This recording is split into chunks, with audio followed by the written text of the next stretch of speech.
Song ভলিউমে বেশি, 2,500 টাকা কোনোটাই। সবগুলোকে একজন মানুষকে যদি সবগুলো সুবিধা দেন এই মুহূর্তে যেগুলো চালু আছে, তাহলে একজন লোক 2,500 টাকার কম পাচ্ছে, বেশি পাচ্ছে না। এবং এর মধ্যে আমরা দেখেছি, এর মধ্যে রিসার্চ করে অনেকগুলো মানুষ আছে বা অনেকগুলো ব্যক্তি আছেন যারাদের উপরে রিপিটেশন হচ্ছে যে একই সুবিধা, কয়েকটি সুবিধা একজন ব্যক্তি পাচ্ছেন। তো সেগুলোকে আমরা কাট ডাউন করবো, সবগুলোকে আমরা কাট ডাউন করবো না, যেগুলো রিপিটেশন হচ্ছে সেগুলোকে আমরা কাট ডাউন করবো। এভাবেই করে আমরা ধীরে ধীরে নিয়ে যাব। আর আপনি ইনফ্লেশনের কথা বলেছেন, আমরা অবশ্যই টাকা ছাপিয়ে দিচ্ছি না, আমরা টাকা ছাপিয়ে দিব না, বরঞ্চ আমরা মনে করি এতে ইনফ্লেশনটা কমে আসবে।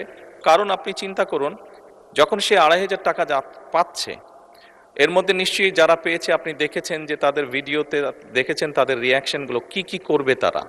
কেউ বলেছে জামা কাপড় কিনবে, কেউ বলেছে বইয়ের বাচ্চার জন্য বই কিনবে, কেউ বলেছে ফ্যামিলির প্রয়োজনীয় জিনিস ক্রয় করবে। তার